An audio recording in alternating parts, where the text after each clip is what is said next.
Copy.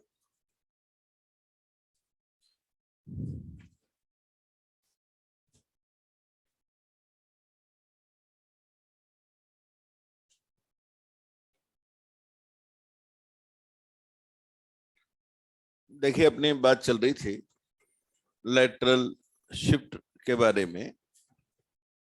Slabs है या layer हैं, इंटरफेस सब पैरेलल हैं, और फाइनली हम उसी मीडियम में अगर आते हैं जिससे स्टार्ट हुए थे, तो उसी डायरेक्शन में हम एग्जिट करते हैं जिससे हमने एंटर किया था।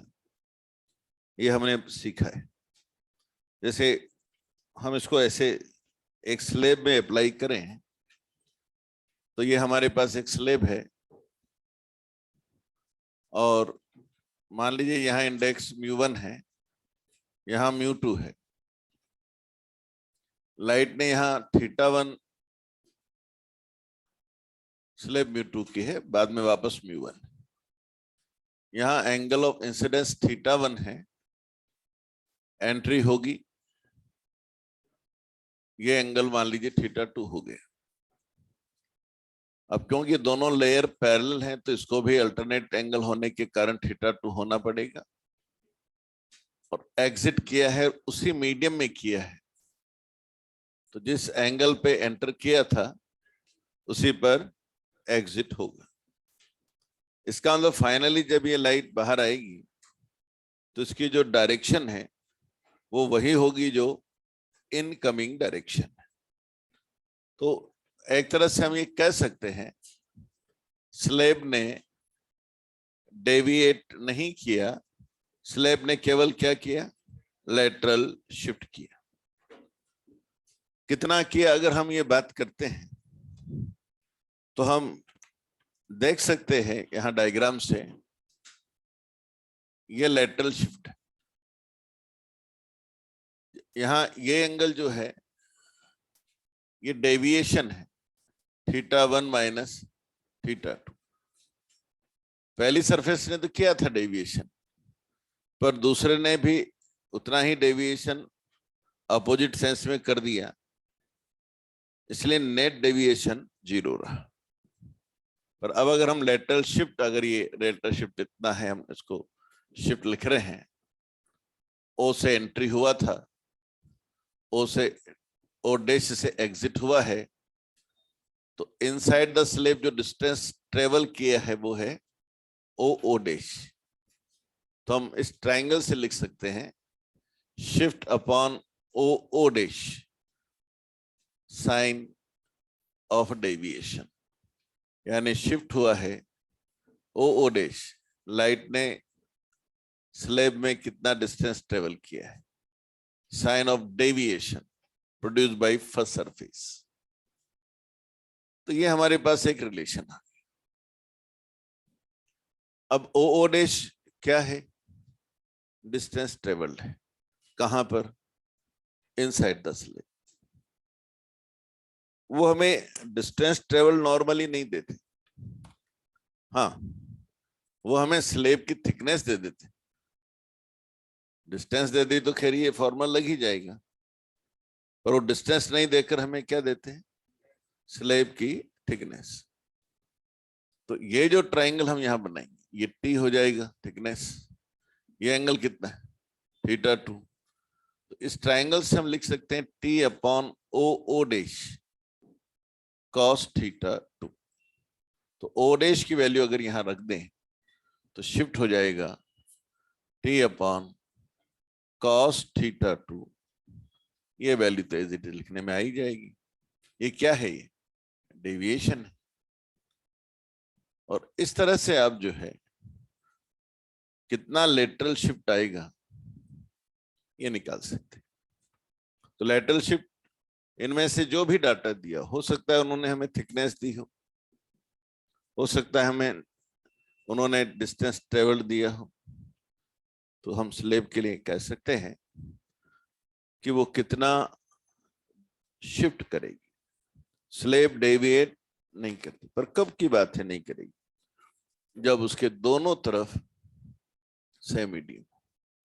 स्लैब और प्रिज्म में बेसिक डिफरेंस क्या है, प्रिज्म डेविएशन करता है, स्लेब डेविएशन नहीं करती। प्रिज्म में दोनों जो लेयर हैं वो पैरेलल नहीं होती, वो झुक जाती। तो पैरेलल होती है तो स्लेब होती है, और एंगल बन जाता है तो वो प्रिज्म हो जाती है। प्रिज्म आगे हम बात करेंगे, पर अभी हम बात कर रहे हैं स्लेब की, क्यों कैसे डेविएशन करती है। जैसे मैं आपसे एक क्वेश्चन कहता हूं, मान लीजिए यहां पर एक स्लेब है,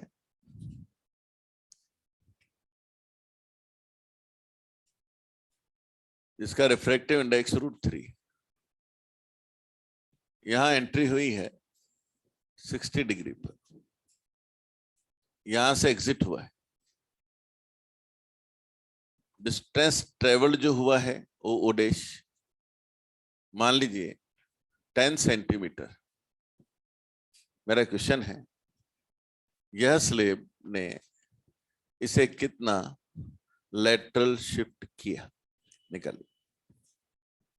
स्लेब ने कितना लेटरल शिफ्ट किया। एंगल ऑफ इंसिडेंस मैंने आपको दिए और म्यू आपको दिए, और पूछा स्लेब ने कितना लेटरल शिफ्ट किया।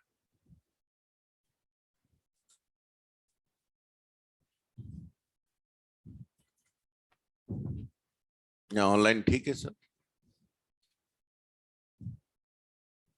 ऑनलाइन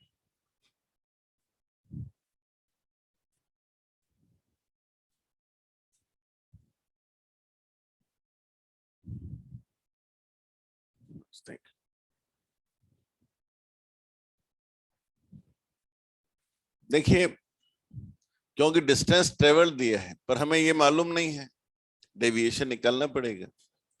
तो पहली स्टेप तो ये हो गई, यहाँ का index 1 sin 60 equal to √3 sin θ2। sin 60 होता है √3/2। इससे हमें मिला sin θ2 मिला 1/2, θ2 मिल गया 30 डिग्री। तो पहली अब शिफ्ट आ गया है, कितना ट्रेवल किया है, ओ डैश कितना है 10, sine angle of incidence 60, angle of refraction θ2 30, deviation 30, कितना हो गया, sin 30 कितना होता है 1/2। तो आंसर आ जाएगा 5 सेंटी। तो अगर हमें डिस्टेंस ट्रेवल दिया तो हमने काम किया। अब जैसे मैं आपसे कहूं, यहां हमारे पास में लाइट इधर इंसिडेंट है, 50 डिग्री पे आ रही है और इधर 20 डिग्री पे चली गई है, या इधर वो 30 डिग्री पे है और इधर से वो मान लीजिए 60 है, ये 45 है, या 30 ही मान ले। इस बार हमें अगर उन्होंने थिकनेस दी होती, कितना थिकनेस, दोनों एंगल दे दिए और साथ में क्या दे दिया, थिकनेस T 10 सेंटीमीटर। पहले दिया था डिस्टेंस ट्रेवल, डिस्टेंस ट्रेवल नहीं देके हमें क्या देते, थिकनेस देते। तो फिर हमारा जवाब क्या होता, यहां सवाल तो वही है, वही 30 आए, वही प्रॉब्लम मैंने फिर बनाई, लेकिन डाटा में थोड़ा चेंज किया। ओ डैश नहीं दिया, थिकनेस थी। तो हमारा जो क्वेश्चन आएगा वो कितना रहेगा, जवाब क्या रहेगा बोलिए, शिफ्ट आएगा। हाँ शिफ्ट आएगा T/cos θ2 cos 30 और sin θ1 माइनस θ2। तो ऊपर sin 30 नीचे cos 30, tan 30 कितना होता है 1/√3।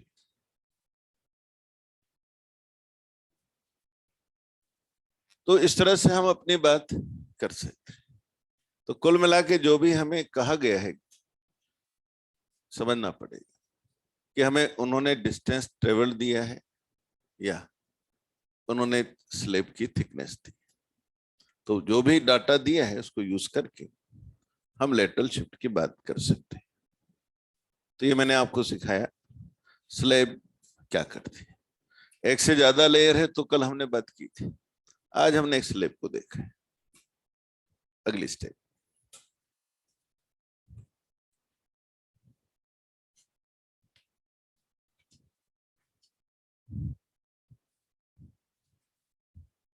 आप लोग लेट आते रहते हैं क्योंकि आप मान के चलिए 2 बजे, मतलब 2 बजे मैं पढ़ाना शुरू कर दूंगा। 2 बजे आऊंगा नहीं कि यहाँ आकर के फिर इसको चलाऊंगा, वो नहीं।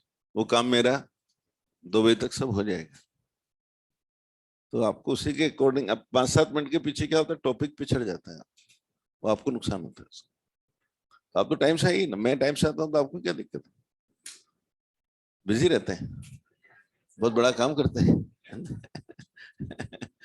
चलिए, अब इसका एक बहुत बड़ा यूज है इस पूरी बात का, उसको समझाता हूं।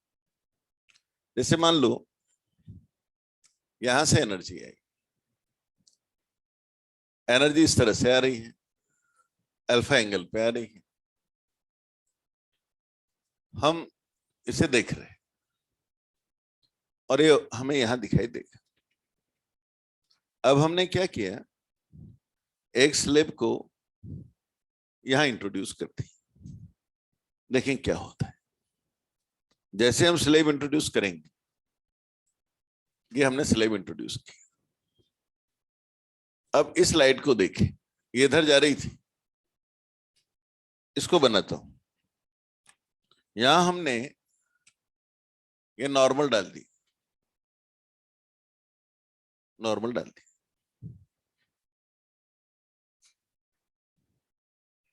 क्योंकि स्लेब डेंस है सराउंडिंग से, तो ये नॉर्मल की तरफ मुड़ेगी। तो मैं कह सकता हूं कि हम मुड़ गए। पर जब बाहर निकलेगी तो इसी डायरेक्शन में निकलेगी, क्योंकि स्लेब डेविएशन तो करती नहीं है, शिफ्ट तो करती है। ये ऐसे बाहर निकल, ये लेटरल शिफ्ट हो गई जो हमने निकाला है। ऐसे ही इधर वाली लाइट भी यहां नॉर्मल के पास आ जाएगी क्योंकि डेंस है, और फिर बाहर निकलते समय इसी डायरेक्शन में निकलेगी। तो जब अब हम देख रहे हैं तो हमें लगेगा कि लाइट यहां से आ रही। तो जब ये स्लेब नहीं थी तो ये लाइट हमें यहां से आती हुई लग रही थी। स्लेब रखते ही ये लाइट यहां से आती हुई लगी। एंगल वही है अल्फा, एंगल चेंज नहीं हुआ, पर पॉइंट ऑफ डाइवर्जेंस थोड़ा आ गया है। ये लेटरल शिफ्ट हुआ, ये लेटरल शिफ्ट हुआ। एक्चुअल में ये जो लाइट ओ से आ रही थी, अब वो हमें यहां से आती हुई लगी, चेंज हो गया, इतना आगे आ गया ही। अगर इसकी थिकनेस टी है और इंडेक्स म्यू है तो आप समझ सकते हो कौन सा शिफ्ट है। हम करते थे ना, सवाल किए थे ना कल, स्लेब रखी वो पास आ जाए, वो स्लेब रखी और ये पास आ जाए। शिफ्ट का सिखाए थे ना कल अपन, 14 वाला 12 हो गया, ये सब कुछ किया था। तो ये वो वाला शिफ्ट आ गया। ये वो वैल्यू है, कौन सी वैल्यू याद करो, डेल्टा एक्स इक्वल टू कितनी थी याद है, 1 - 1 by mu into T. Actual में यहां इस डायग्राम में आपको मालूम पड़ा होगा कि वो जो हम कहते थे कि स्लेब रखते ही पास आ जाएगा, डेंसर मीडियम की स्लेब रखते ही वो पास आ जाएगा, वो ऐसे पास आता है। लाइट डेविएट नहीं होती, लाइट केवल लेटरल शिफ्ट होती है। पर दोनों रे शिफ्ट इस तरह से होती हैं कि वो जो पॉइंट है जहां से हमें एनर्जी मिल रही थी वो हमें आगे फील होता है, यानी हमें वो चीज थोड़ा शिफ्ट होता है। तो दो लेटरल शिफ्ट ने हमें क्या दिया, ये लेटरल शिफ्ट है, ये लेटरल शिफ्ट है, दोनों ने मिला के हमें क्या दिया, लॉन्गिट्यूडनल शिफ्ट। और इस वजह से ऐसा होता है, इस डायग्राम से हमें समझ सकते हैं कि क्यों ऐसा होता है कि जब हम स्लेब बीच में डालते हैं तो चीजें हमें पास दिखती। अब हम खुद समझ सकते हैं, अगर ये स्लेब रेयर होती, सवाल किया था इस तरह का भी हम, जिसमें वो स्लेब हमने रेयर डाली थी, याद आ रहा है क्या, कल किया था सवाल, तो ये अंदर नहीं मुड़ के लाइट कहाँ जाती, बाहर जाती, और जब अगर ये इधर जाती तो ये हमें यहां दूर से आती लगती। तो अगर ये स्लेब हम कैसे डालते, ऐसे मटेरियल की डालते जिसका इंडेक्स सराउंडिंग से कम होता, तो ये पॉइंट आगे नहीं जाकर पीछे जाता और हमें वो जो चीज है अपनी एक्चुअल पोजीशन से थोड़ा दूर दिखती। पर नॉर्मली जो हमें सवाल मिलते हैं वो सब डेंसर स्लेब ही डालते हैं, एज ए रिजल्ट हमें लगता है कि वो पॉइंट हमें पास है। ये लॉन्गिट्यूडनल शिफ्ट कैसे हुआ आप समझ सकते हैं। एक और बात आप यहां देखिए, ये बात सही है कि एनर्जी यहां से आ रही थी, पर अगर हम देखें कि मान लो एनर्जी यहां जा रही और अब हमने फिर एक स्लेब रखी,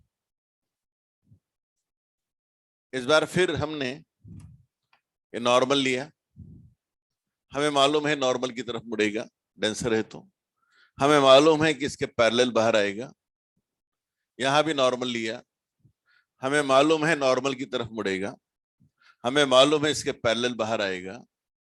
तो हम देखेंगे कि ये पॉइंट अब जहां पहले एनर्जी जा रही थी, यहां जा रही थी एनर्जी, पर स्लेब रखते ही वो एनर्जी अब यहां जा रही है। देखिए पॉइंट फिर आगे आ गया, जिधर एनर्जी का फ्लो हो रहा है, जिधर एनर्जी का फ्लो हो रहा है शिफ्ट उधर ही होता है।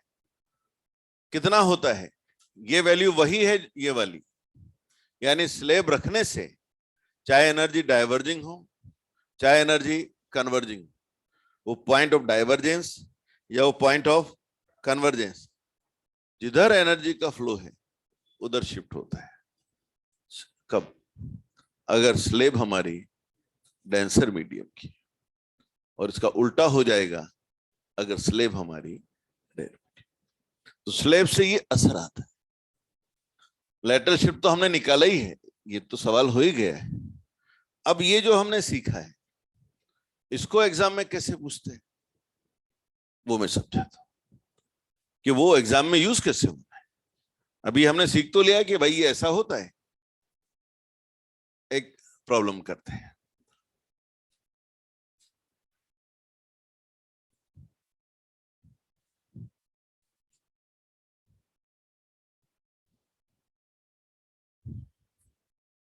देखिए, जैसे मान लीजिए मैं आपसे पूछूं, ये मिरर फोकल लेंथ 10, एक ऑब्जेक्ट है मान लो 30 पे रखा है, कहां रखा है 30 पे। अब मुझे बताओ कहां इमेज बनेगी, सोच के बोलो, कहां इमेज बनेगी, 15 पे बनेगी, समझ पा रहे हो, 10 है, 30 पर है, 20 है, 10/20, 1/2, 30 का आधा करा 15, इधर ही आएगी। हमें उतनी ताकत आ गई हम देख के बात कर सकते, हमने समझ लिया इतना। फार्मूले अपनी जगह, फार्मूले से करेंगे तो वैसे भी होगा, ऐसे भी हम कर पाते हैं। अब इस स्लेब का यूज सिखाता हूं। मान लीजिए मैंने एक स्लेब ली, यहां रख दी, इस ऑब्जेक्ट को लिया 32 पर, कहां लिया 32, इसकी थिकनेस रखी 6 सेंटीमीटर, इसका म्यू लिया 3/2। अब मैं आपसे पूछता हूं, बताओ इमेज कहां बनी। एक स्लेब मैंने बीच में डाल दी और पूछा बताइए स्लेब रखने के बाद इमेज पहले तो बनी रही थी, कहीं बन रही होगी, ऑब्जेक्ट कहां रखा हुआ है 32, बीच में एक स्लेब डाल दी, पैरामीटर दे दिए, पूछा है इमेज कहां बनी।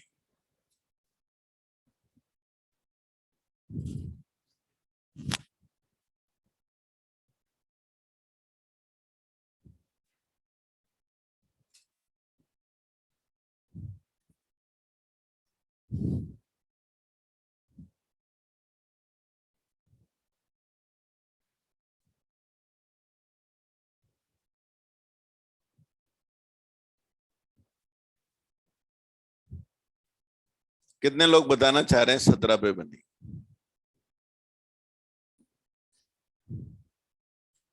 ये मैं 17 पे बनी।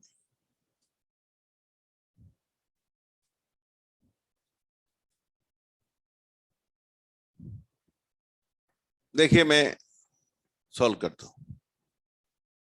बात यह है, यहां से जो एनर्जी आ रही है ये 32 से आ रही।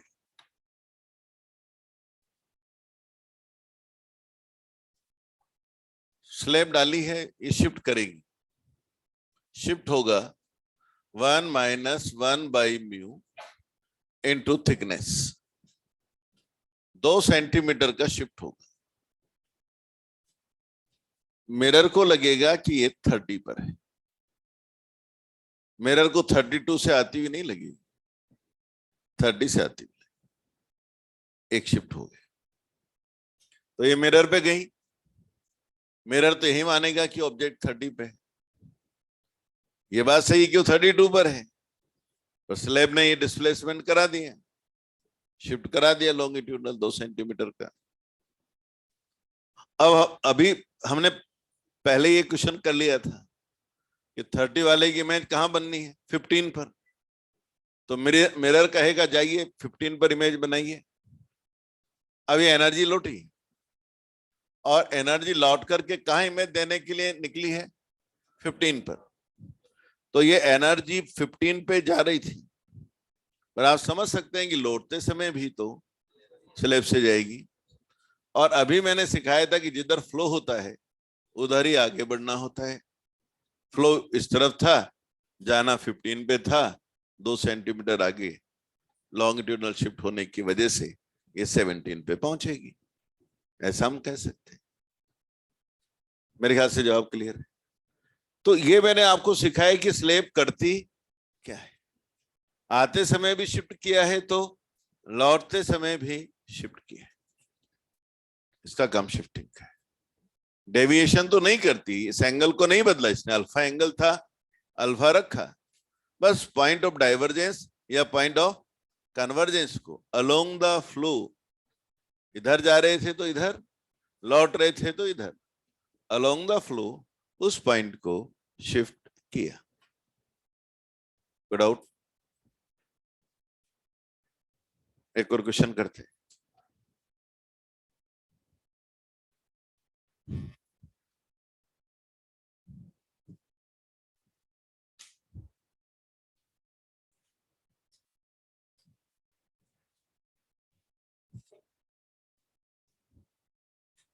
एक मिरर है, फोकल लेंथ 10 सेंटीमीटर,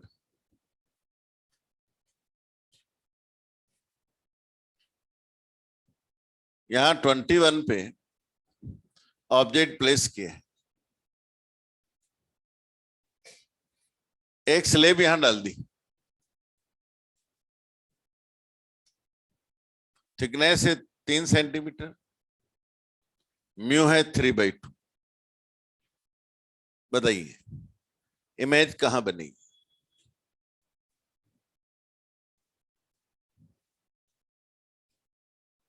आपको बताना है इमेज कहां बनी।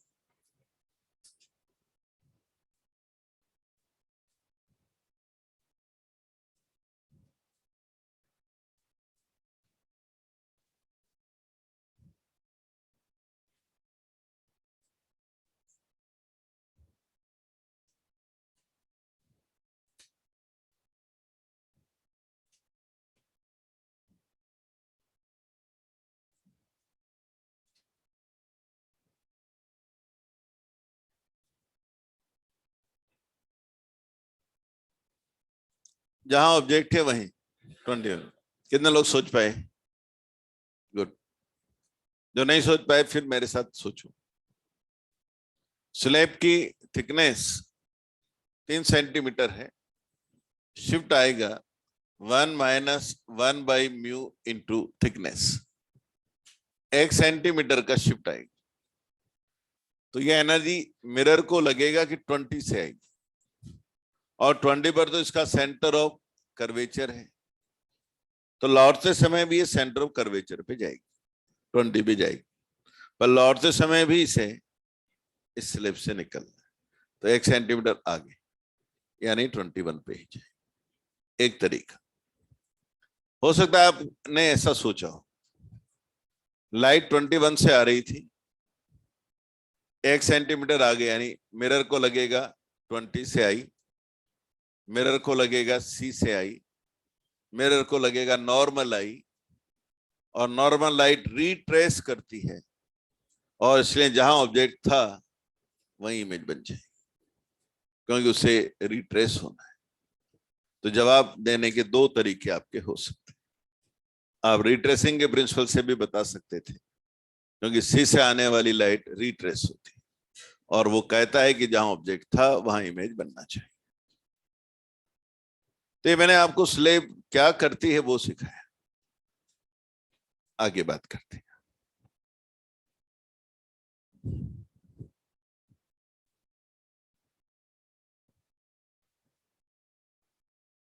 अब हम बात कर रहे हैं,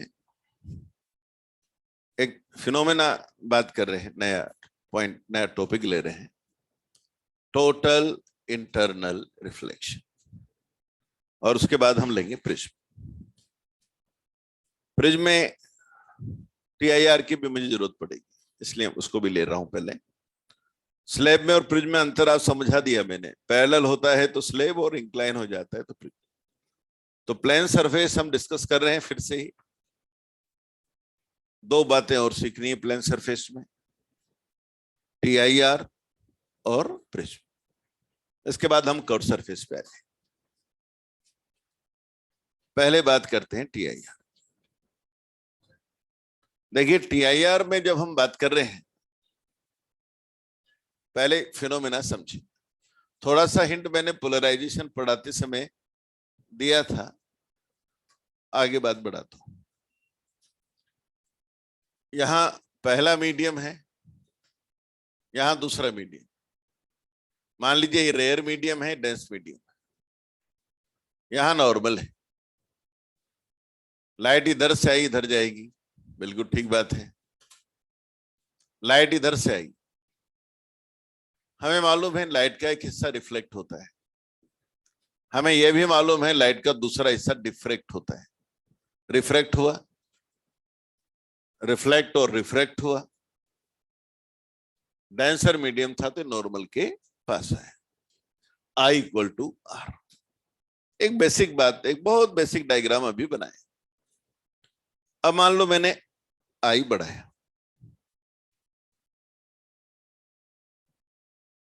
R भी बढ़ेगा, रिफ्रैक्शन भी बढ़ेगा। फिर हमने I बढ़ाया, एंगल ऑफ रिफ्लेक्टेड लाइट इधर जाएगी, रिफ्रैक्टेड इधर जाएगी। फिर हमने I बढ़ाया, रिफ्लेक्टेड लाइट इधर जाएगी, रिफ्रैक्टेड इधर जाएगी। बिल्कुल ग्रेजिंग आए तो रिफ्रैक्टेड लाइट इधर गई। बात ये समझ में आई, हम किसी भी एंगल पर आए, दोनों इवेंट होती है, रिफ्लेक्शन भी और रिफ्रैक्शन, कोई दिक्कत नहीं है। पर ये बात तब की है जब हम रेयर से डेंस से आ रहे। एक बात हमें और मिली कि मैक्सिमम एंगल जो डेंसर मीडियम में हमें मिला, वो तब मिला जब ये 90 डिग्री है। यही एंगल हमें क्रिटिकल एंगल के नाम से इसे हम जानते हैं। जब रेयर मीडियम में 90 डिग्री का एंगल होता है, तब डेंसर मीडियम में θc एंगल होता है। ये मैंने सिलसिला लगा दी, रेयर में 90, डेंसर में θc। इसी तरह से हमने पोलराइजेशन पढ़ते समय भी θc निकाला था। यहां से मुझे मिला sin θc μr by μd। अब हम इसका रिवर्स करते हैं। मान लीजिए यहां डेंसर मीडियम है, यहां रेयर मीडियम। लाइट इस बार डेंस से रेयर जा रही, नॉर्मल वाली को तो हम जानते हैं सीधा ही जाना होता है। इस एंगल पे हम आए, रिफ्लेक्शन होगा, हाँ होगा, रिफ्रैक्शन होगा, हाँ होगा। बोले सर इस बार आप दूर निकले नॉर्मल से, हाँ यार रेयर मीडियम में गए थे तो दूर जाना था। दोनों घटनाएं हुई, रिफ्लेक्शन भी हुआ, रिफ्रैक्शन भी हुआ, कोई बात नहीं। फिर हमने अपना एंगल ऑफ इंसिडेंस बढ़ाया, रिफ्लेक्शन का एंगल भी बढ़ेगा, रिफ्रैक्शन का भी बढ़ेगा, ठीक है, अभी भी दोनों घटनाएं हैं। फिर हमने हमारा एंगल ऑफ इंसिडेंस और बढ़ाया, रिफ्लेक्शन हुआ और रिफ्रैक्शन भी हुआ। फिर हमने एंगल ऑफ इंसिडेंस और बढ़ाया, रिफ्लेक्शन हुआ पर रिफ्रेक्टेड लाइट का ये एंगल बढ़ते बढ़ते अब 90 हो। तो इसका मतलब जब ये 90 हुआ, रेयर में 90 हुआ, तो ये एंगल कितना है? रेयर में जब 90 होता है तो डेंसर में थीटा सी हो। तो इसका मतलब ये एंगल अभी थीटा सी हो चुका है, इस समय ऐसा हो रहा है। पर अगर मैं ये आपसे कहूं कि यार अब हमारी लाइट आ रही, अब क्या होगा? बोले रिफ्रैक्शन होगा। बोले नहीं भाई, अब रिफ्रैक्शन ने होना बंद कर दिया, अब लाइट दूसरी तरफ नहीं जाती, अब पूरी लाइट का रिफ्लेक्शन ही होता है। इसी घटना को पूरी लाइट टोटल उसी तरफ आ गई ना, इंटरनल रिफ्लेक्शन। इसी को नाम दिया TIR, टोटल इंटरनल रिफ्लेक्शन। ये इस लाइट का हुआ है, 100% लाइट इधर आई। तो अब आप बिल्कुल आराम से समझ सकते हैं इस डायग्राम को सबको देखकर कि भाई देखो, ये TIR इवेंट तभी होती है जब लाइट डेंस से रेयर जाने की बात आई। रेयर से डेंस में तो ऐसा कोई बात ही नहीं है, किसी भी एंगल पर आप आइए, रिफ्लेक्शन भी होगा, रिफ्रैक्शन भी, कोई दिक्कत ही नहीं। पर अगर आप डेंस से रेयर आते हैं तो अपने एंगल का ख्याल रखिए। आपका एंगल एक सर्टेन एंगल से ज्यादा अगर हुआ, क्रिटिकल एंगल से अगर ज्यादा हुआ, तो फिर आप दूसरी तरफ नहीं जा पाएंगे। अब दोनों इवेंट नहीं होंगी, केवल रिफ्लेक्शन होगा, जिसे हम कहेंगे टोटल इंटरनल रिफ्लेक्शन। मेरे ख्याल से बहुत क्लियर एक बात आ गई होगी कि TIR क्या है। मैं कई बार एक बहुत साधारण सी बात से इसको समझाता हूं। जैसे अपन घर जाते, परमिशन की कहां जरूरत होती, घर चले जाते। यानी रेयर से डेंस गए, कोई परमिशन, कुछ नहीं सोचना है, किसी भी एंगल पे आओ जाओगे ना, कोई दिक्कत ही नहीं, रिफ्लेक्शन होगा ना, घर में एंट्री अलाउड है। पर घर से बाहर निकलते हैं, पूछना पड़ता है बाहर जाऊं क्या, मना हो जाए, पिताजी ने कर दिया मना, रहने दे, क्या करें, बात करता हूं। तो जब हम डेंस से रेयर जाते हैं ना, तो हमें किससे पूछना है? एंगल से। रेयर से डेंस में हमें पूछने की जरूरत नहीं है, हर बार जा पाएंगे दूसरी तरफ, कोई दिक्कत नहीं है रेयर से डेंस में। लेकिन अगर आप डेंस से रेयर कभी भी जाने की कोशिश कर रही है लाइट, तो पहले मतलब आप उसका परमिशन चेक कर लो, इसके पास परमिशन भी है या नहीं है, कहीं इसका एंगल क्रिटिकल एंगल से ज्यादा तो नहीं है। अगर है तो मना कर दो, भाई तुम्हारा एंगल ऑफ इंसिडेंस ज्यादा है, तुम नहीं जा सकते। तो जब भी लाइट, किसी भी डायग्राम, कोई भी प्रॉब्लम हम करें और हमें लगे कि लाइट डेंस से रेयर जा रही है, तो हमें एक चेक कर लेना चाहिए। क्या चेक करना है? एंगल ऑफ इंसिडेंस, और उसको कंपेयर करना है किससे? Critical angle. ज्यादा हो तो मना करना है, अलाउ नहीं है भाई। फिर क्या करेगी लाइट? रिफ्लेक्ट होना पड़ेगा, पूरी एनर्जी को लॉ ऑफ रिफ्लेक्शन फॉलो करना पड़ेगा। मेरे ख्याल से मेरी बात बिल्कुल क्लियर है, कोई डाउट है तो बात करें। अब इसी पे हमें प्रॉब्लम करनी है। यहां से एक बात और पता लग रही है कि हमारा जो साइन थीटा सी है वो आ रहा है 1/μ डेंस का रेयर के रेस्पेक्ट, नीचे ले आए, इसको नीचे ले आया ये बात। तो डेंसर मीडियम का रेयर के रेस्पेक्ट में म्यू जितना ज्यादा होगा थीटा सी उतना ही कम हो। म्यू ज्यादा थीटा सी कम। थीटा सी कम होने का मतलब कम एंगल पर ही फिनोमिना होने लगेगा, यानी टीआईआर होने की पॉसिबिलिटी ज्यादा। तो क्रिटिकल एंगल जितना छोटा होता है टीआईआर होने की पॉसिबिलिटी उतनी ही ज्यादा होती। क्रिटिकल एंगल ज्यादा क्रिटिकल एंगल जितना कम होगा, कम कब होता है क्रिटिकल एंगल? जब म्यू ज्यादा। तो म्यू ज्यादा हुआ, फिर देखो म्यू ज्यादा हुआ तो क्रिटिकल एंगल कम होगा। जितना कम क्रिटिकल एंगल होगा टीआईआर होने की संभावना उतनी ही ज्यादा होगी, यानी बाहर निकलने के चांस उतने ही कम होंगे। ऐसा बन कैसे? तो एक बेसिक बात मैंने सिखाई, अब इसी पे हमें आगे की प्रॉब्लम करनी। ये थ्योरी मैंने डेवलप की टीआईआर की। इसमें किसी को डाउट है बात करो, वरना मैं प्रॉब्लम करना शुरू कर दूं। इसी से प्रॉब्लम करेंगे, बस हो गया तैयार, थ्योरी तैयार है अपने टीआईआर। सलाह से आगे कुछ भी नहीं है, उसी से होना है। कोई डाउट किसी को?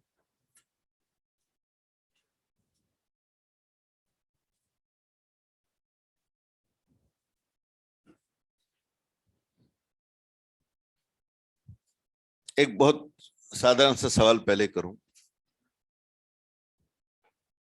ये प्रिज्म है, ये एंगल 45 है,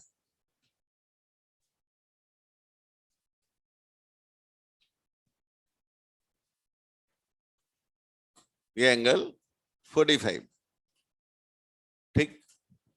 इसका म्यू 3/2 है।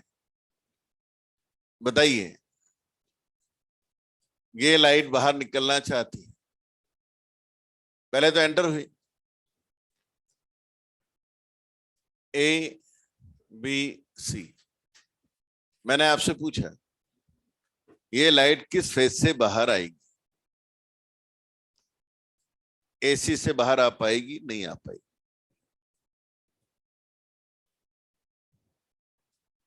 एसी से बाहर आ पाएगी? नहीं आ पाएगी। क्या सोचते हैं?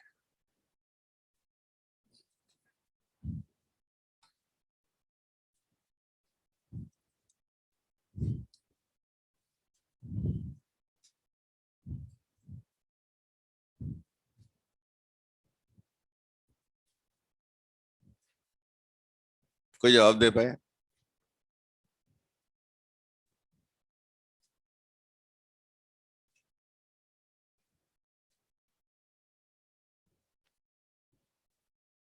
नहीं निकला किसी से?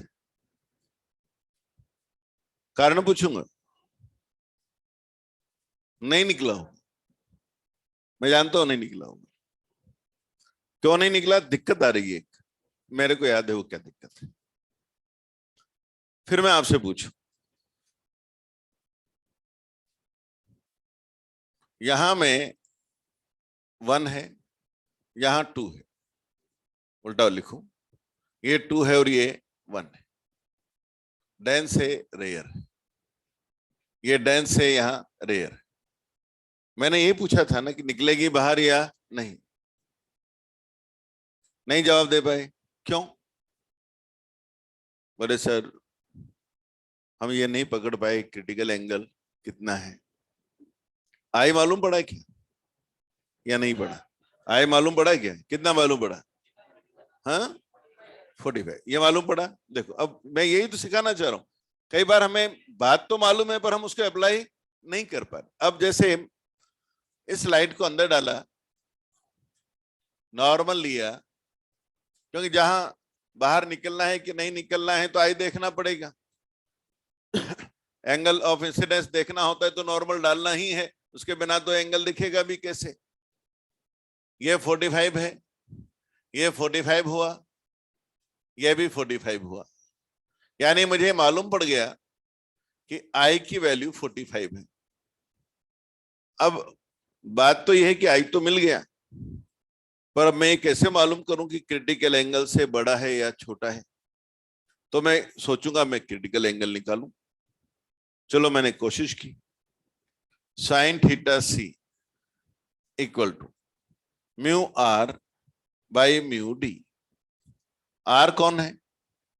रेयर कौन है? 1। डेंस कौन है? 3/2। तो यार 2/3। अब मेरे को क्या मालूम थीटा सी कितना है? लिखने में तो लिख दूंगा साइन इनवर्स 2/3, पर मेरा काम कहाँ हुआ? मुझे कैसे मालूम पड़े कि 45 से छोटी वैल्यू है या 45 से बड़ी वैल्यू है? ये दिक्कत आती। ये दिक्कत देखो यहां नहीं आती। जैसे मैंने यहां आपसे कहा लाइट यहां 60 डिग्री पे आ रही है, मैं इधर जा पाऊंगा या नहीं जा पाऊंगा? आप कहेंगे सर देखो mu R by mu D, ये फार्मूला है साइन थीटा सी का। म्यू आर 1 है, डी 2 है। अरे ये तो मैं जानता हूं 30 डिग्री है। कभी मैं जानता हूं, कभी मैं नहीं जानता हूं। अब लेकिन इस सवाल का मैं जवाब दे दूंगा। क्यों? आई मालूम है क्या? हाँ मालूम है। कितना है? 60। क्रिटिकल एंगल कितना है? क्या मेरा आई क्रिटिकल से ज्यादा है? मैं कह दूंगा हाँ TIR होगा, ये लाइट दूसरी तरफ नहीं जा पाएगी क्योंकि आई क्रिटिकल एंगल से ज्यादा है। अब क्वेश्चन ये कि सर ये तो चांस की बात है, 1/2 की वैल्यू हम सब जानते हैं, तो हमने 30 लिख दिया और काम कर लिया, हम 2/3 या तो हम रट के जाएं क्या? और ऐसे तो क्या क्या रट के जाएंगे, कभी उसने कुछ कह दिया कभी कुछ लिख दिया, तो ये तो बड़ी समस्या हो जाएगी हमारे लिए। कैसे करेंगे? वो तो ठीक है उन्होंने 1.42 नहीं लिखा, 1.45 नहीं लिखा, 3/2 लिखा, एक रट भी लूंगा तो कैसे रटूंगा, क्या करूंगा? बात तो जी नहीं, हर बार तो एंगल नहीं निकलेगा। एक बहुत साधारण तरीका है। बोले ऐसा करो, बात कर तो सकते थे ऐसा, प्रैक्टिकल बात नहीं है पर ये तो अपन तो ऐसा मान लेते हैं। अपन क्यों माने कि TIR? हम तो सलेंसरा लगाते हैं, हम तो ये मान के चलते हैं कि लाइट बाहर निकलेगी। और अगर मना करना हुआ कि नहीं निकलेगी तो सलेंसरा मना करे, लॉ कह दे कि नहीं ये रूल के तहत नहीं है भाई, नहीं जाओगी तुम बाहर। चलो सलेंसरा लगाते हैं, यहां सलेंसरा लगाते हैं। यहां का इंडेक्स बोलो 3/2, यहां का एंगल बोलो 45, μ1 sin θ1। यहां का एंगल बोले हमें नहीं मालूम, कोई बात नहीं, लिख दो θ2। निकालना चाहते हो? हाँ निकालना चाहते।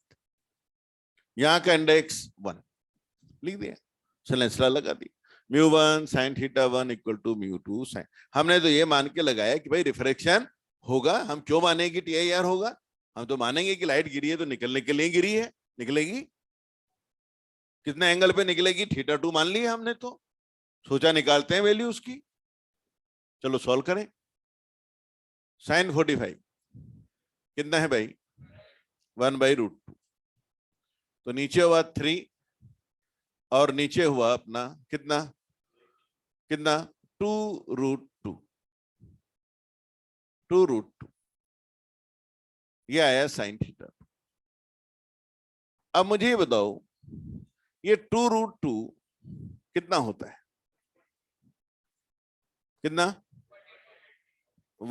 2.8 आ जाएगा। 1.4 से मल्टीप्लाई करेंगे तो 2.8 के आसपास आएगा। नीचे की क्वांटिटी बड़ी है उसकी छोटी है, और ऊपर की क्वांटिटी x से ज्यादा है। क्या कभी sin x से ज्यादा हो सकता है? इसका तो पॉसिबल नहीं, इसका तो निकलना पॉसिबल नहीं, इसका तो TIR हो। मेरे को एंगल नहीं मालूम था तो मैंने कहा कि नहीं मालूम तो नहीं मालूम, तो अब सवाल छोड़ थोड़ी दूंगा। मुझे नहीं मालूम साइन इनवर्स 2/3 कितना होता है, हालांकि मैं जानता हूं 42 होता है। अभी चांस की बात है, मैंने रटा हुआ है कि 42 होता है, तो मैं तो कह दूंगा क्या मेरे को याद है ये 42 होता है, ये 45 है, 42 से ज्यादा है, TIR होगा। अभी तो चांस की बात है, मुझे मालूम है, पर नहीं मालूम है तो सवाल छोड़ के आएंगे क्या? तो हमने वो तरीका ढूंढा कि भाई याद है तो अच्छा है, नहीं तो आप शुरू लगाओ। हाँ बोलो। साइन आई और थीटा से ही तो कंपेयर करेंगे, पर थीटा मालूम हो जब ना। साइन थीटा से 2/3 साइन आई कैसे निकल, वही तो 45 आ गया। अब 2/3 कितनी वैल्यू है? कंपेयर किन किन किन चीजों का कंपेयर कर लो? अर्सनेस लॉ लगाना दर्द देता है क्या? 45 से √2 से रिवर्स जाओगे, कुछ ऐसे भी एंगल आएंगे जहां पर हमें वैल्यू 30 आ गई तो फिर। हाँ, मैं जानता हूं आप क्यों बोल रहे हैं ऐसे, क्योंकि आपने ऐसे ही किया है। मैं मेरे को मालूम है ना बुक्स में क्या करेंगे, मैं सिखाता हूँ, मुझे ही मालूम। वो क्या करेंगे, 45 है, अब वो उल्टा सिखाएंगे। अब ये सोचो कि 45 क्रिटिकल कब होता है, फिर जवाब आएगा जब √2 होता है तो 45 होता है। अब ये 3/2 √2 से ज्यादा है कि कम है? अब ये √2 से ज्यादा है तो म्यू ज्यादा होता है तो क्रिटिकल एंगल। ये हम इतना सीख, इतना वहां दिमाग लड़ाने का टाइम है क्या? अभी एक सवाल में देखिए, फिर हमें जरूरत पड़ेगी, मैं अगला सवाल करके, जबकि ये एक लाइन में सिंपल सेनेंस ला लिखो, वही मना कर देगा TIR। एक लाइन से हमने कोई नहीं सोचा क्या है, हमने देखा वैल्यू आया ना, लिखा, मना कर दिया उसने, TIR नहीं जाएगा, बात कर। तो अगला एक और सवाल देखिए। हर बार हम रूट, ये क्या कह रहे हैं बताऊं मैं? 45, 45 पहले तो ये याद करो, 45 के लिए म्यू कितना चाहिए, √2। बोले जिसको याद है वही तो करेगा, यानी बात कहां जाके टिक गई, याद है तो। हम याद है पे बात ही नहीं करते, हम बात करते हैं सलेंसला लगाओ, अलाउ करता है नहीं करता है, बात खत्म करो। क्लियर होगी बात? हाँ। साइन आई और साइन थीटा सी,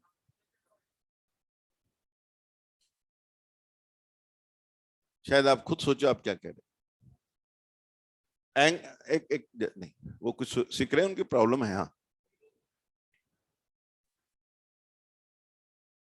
साइन का वैल्यू बढ़ता है,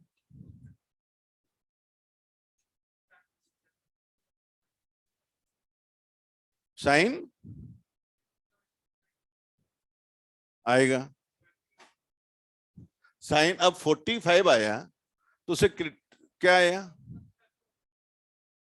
साइन तो क्या, तो वही है ना, तो वही तो हम कर रहे हैं, यही तो कर रहे हैं, साइन 45 भी तो कर रहे हैं ना अपन। तो साइन 45 के लिए √2 आया, अब 3/2 से कंपेयर करेंगे आप, बिल्कुल ठीक है। 60 के लिए भी करेंगे ऐसे ही, तो इसकी जगह आप स्नेल्सला नहीं लिख लेंगे? कर तो वही रहे ना, ज्यादा या कम, तो बात तो वही है ना। हमने इसको किससे किया, कंपेयर करके, हमें कोई स्ट्रेस नहीं आता इसमें, बात तो वही है नहीं। जैसे मैं आपसे कहूं,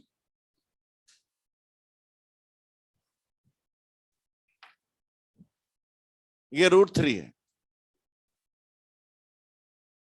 अब मेरा सवाल है, ये एंगल 60 डिग्री है, लाइट यहां नॉर्मल गिरी है,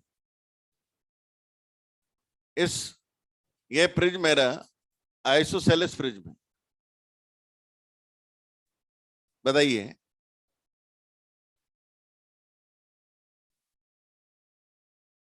इसका डेविएशन कितना हो, इसका डेविएशन कितना हो?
हाँ,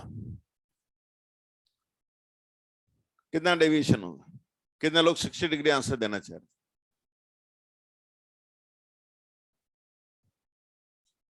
आंसर है 60 डिग्री। 60 डिग्री है। देखिए समझाता हूं 60 डिग्री कैसे है। पहली सरफेस पे लाइट कैसे गिरी? नॉर्मल, नॉर्मल, ये नॉर्मल गिरी, ठीक है। अब एक बात बताओ, क्या ये सीधी जाएगी? सीधी जाएगी। अब यहां निकलेगी या नहीं निकलेगी? यहां एंगल ऑफ इंसिडेंस देखना है, कितना है? यहां एंगल ऑफ इंसिडेंस कितना है?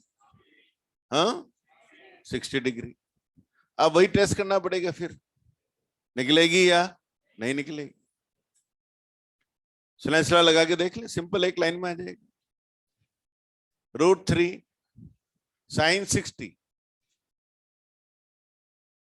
Equals to 1 sin theta. क्या ये बड़ा है? एक से बड़ा है? पॉसिबल नहीं। हमें ज्यादा मेहनत करने की जरूरत ही नहीं पड़ती। μ1 sin theta 1 equal to μ2 sin theta 2, एक लाइन में हो जाता है बेटा। वो तो पहली बार पूरा लिखा इसलिए लग रहा था तुम, अब एकदम एक सेकंड में हुआ। μ1 sin थीटा 1 सीधा लिखेंगे ना, √3 sin 60 equal to 1 sin theta. इसका फायदा ही होता है कि अगर इधर बाय द वे एयर नहीं है तो भी काम होगा, तब भी हमें सॉल्यूशन मिलेगा, हर तरह से हम फिट रहेंगे। अब देखो, क्या 3/2 है? क्या साइन 3/2 पॉसिबल है? इसका मतलब बाहर नहीं निकलेगी, बात खत्म। TIR होगा।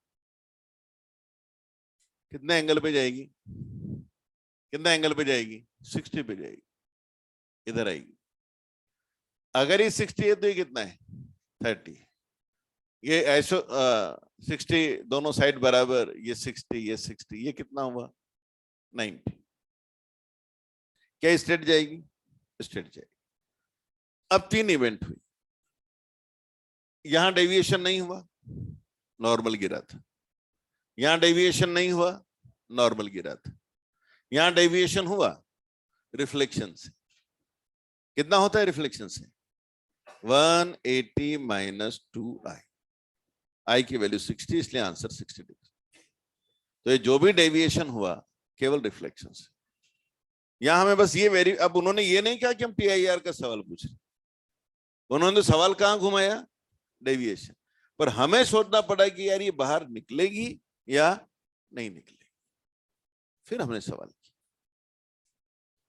तो इसका आंसर 60 डिग्री। और वो भी देखो, आंसर रिफ्लेक्शन से नहीं आया, आंसर रिफ्लेक्शन से है, 180 माइनस 2i से। बस ये चेक करना था कि यहां से एग्जिट होगा नहीं होगा। अगर हो जाता बाय द वे तो फिर डेविएशन कैसे निकालते? θ1 माइनस θ2 निकल जाता, तो वो रूल लगा देते। मेरे ख्याल से बात एकदम क्लियर है। और आगे हम बात करें।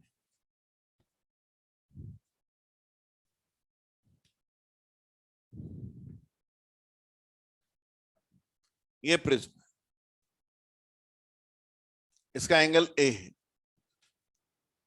और ये लाइट यहां, पहले कुछ छोटे छोटे वैल्यूज में देता हूं, शायद आपको उससे मदद मिल जाए सवालों में। जैसे इधर 2 है, इधर 1 है। क्रिटिकल एंगल बोलो, क्रिटिकल एंगल बोलो। साइन इनवर्स 1/2, हाँ बोलिए, 30 डिग्री। इधर √2, इधर 1, क्या वैल्यू है? फिर साइन इनवर्स 1/√2, 45। आप देखिए 2 ज्यादा है ना √2 से, तो क्रिटिकल एंगल कम हो। More mu less critical, less mu more critical, ऐसा हम सोच सकते। जैसे मैं आपसे कहूं यहां वाटर है 4/3, 1, ये 1.33 रह गया, इससे कम हो गया, इससे कम हो गया। अब अगर हम कहें क्रिटिकल एंगल कितना है इस बार, कितना आएगा थीटा सी बोलो, 1 अपॉन रेयर अपॉन डेंस 3/4। अब जैसे अपने को मालूम नहीं है, कोई बात नहीं, याद कर लो, थीटा सी होता है साइन इनवर्स 3/4 49 डिग्री। कुछ रिजल्ट हमें याद रख लेंगे तो फायदे में रहेंगे, कारण रूटीन की चीजें, वाटर 3/2 √2 1/2, ये ऐसे वैल्यूज हैं जो अक्सर हमारे को मिलेंगी, तो वहां अपन तेजी से भी सोच लेंगे तो कोई बुराई नहीं है। जितना ज्यादा म्यू होगा, जितना ज्यादा म्यू होगा, देखो आप इधर आप जाते जा रहे हैं, यहाँ 1.33, यहाँ 1.41, यहाँ 1.5, सॉरी 2 आ गया, यहाँ 2, तो अपने आप ही जैसे जैसे हम आगे गए क्या हुआ, क्रिटिकल एंगल कम होता है। अगर यहां पे मान लो 3/2 है, 1.5 का भी यहां बीच में डाल देता हूं, यहाँ 1 है, क्या आंसर आएगा, साइन इनवर्स 2/3। ये वैल्यू होती है बेटे, मैंने अभी कहा भी था आपसे 42 डिग्री। तो जैसे जैसे म्यू बढ़ा क्रिटिकल एंगल कम हुआ। अब जैसे मैं आपसे एक बात पूछूं, ये छोटी सी बात बताने के बाद, इधर ग्लास है, इधर वाटर है, क्रिटिकल एंगल आप कितना सोच रहे हैं इस बार, बस वैल्यू नहीं बताइए पर अंदाजा बताइए मुझे, इनमें से किस वैल्यू से कम होगा ज्यादा होगा, क्या सोच रहे हैं?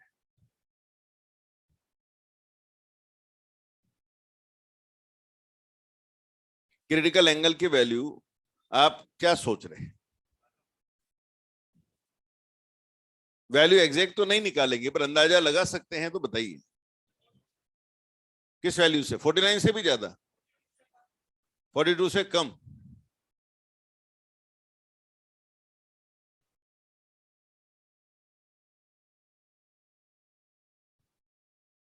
इसका आंसर, ये म्यू बहुत कम है, बोले सर 1.5 है, अरे नहीं भाई, रिलेटिव देखते हैं, रिलेटिव वैल्यू कितनी है, डेंसर की रेयर के रेस्पेक्ट में रिलेटिव वैल्यू कितनी है, 3/2 अपॉन 4/3 9/8, ये 1.1 मान के चलिए, तो ये तो अपना यहाँ 1.3 से भी कम है, इसलिए क्रिटिकल एंगल हमारा 49 से भी ज्यादा आएगा। तो आप एक वैल्यू से मत फैसला करिए, मैं फिर मैंने आपको याद दिलाया रिलेटिव वैल्यू है। क्लियर हुआ? तो जैसे दो तरफ मीडियम बदलेंगे ना तो हमारी सारी ट्रिकबाजी रह जाती है।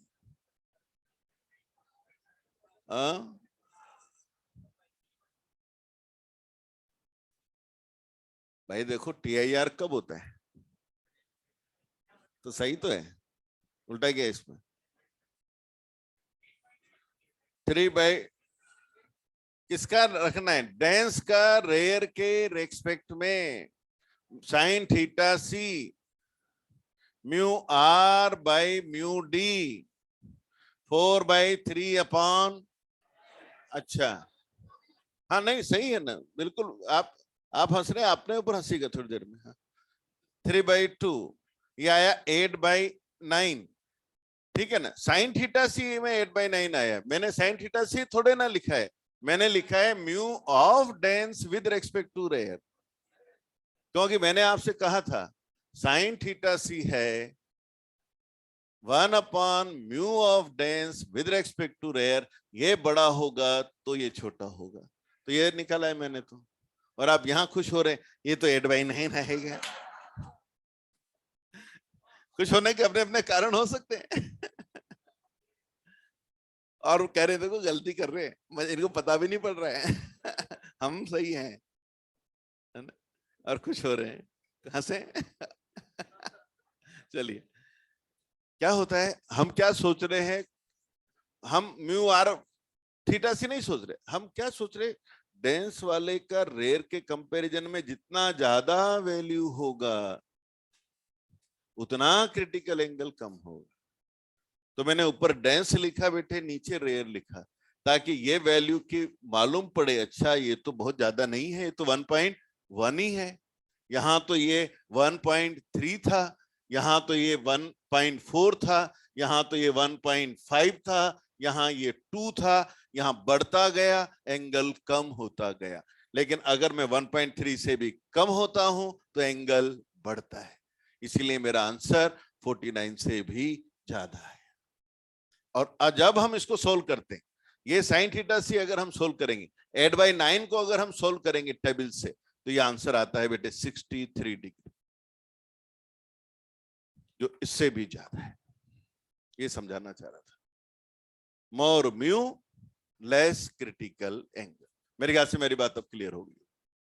जितना डेंसर का वैल्यू रेयर के रेस्पेक्ट में जितना ज्यादा होगा, 2 होगा, वो लिखा हुआ है, तो इससे अंदाजा लगा लो, इसे डायमंड है, डायमंड में तो 2.4 होता है, तो आप तुरंत कह देंगे सर इसका मतलब तो वहां तो क्रिटिकल एंगल 30 से भी कम होता होगा। हाँ होता है ना, डायमंड में क्रिटिकल एंगल 24 डिग्री के आसपास होता है।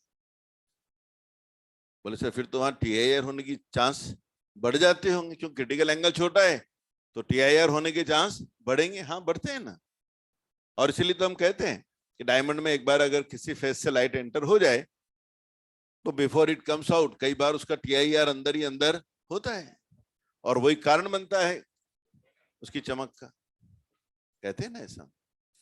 क्लियर हो गई बात? मोर म्यू लेस क्रिटिकल एंगल, यही कंसेप्ट है। तो ये मैंने वैल्यू निकालना सिखाया। अब कुछ और सवाल करता हूं।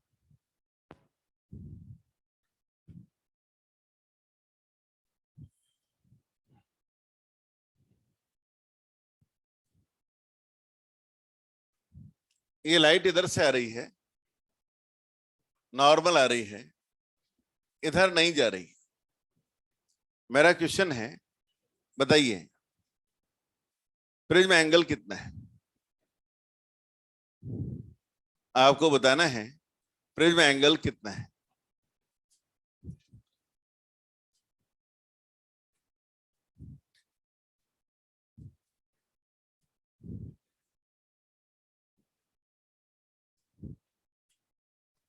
लाइट इधर से बाहर नहीं जा रही,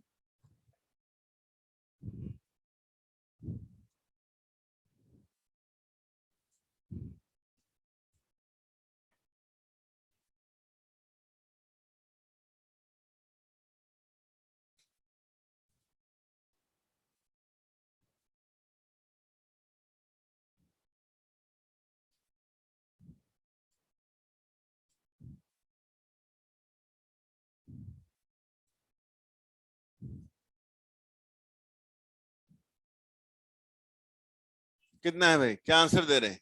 कितने लोग कह रहे हैं मोर देन 42?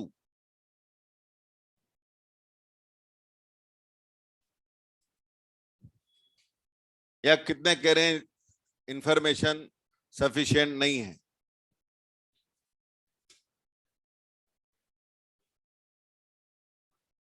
बिना म्यू जाने हमें कैसे मालूम पड़ेगा क्रिटिकल कैसा है?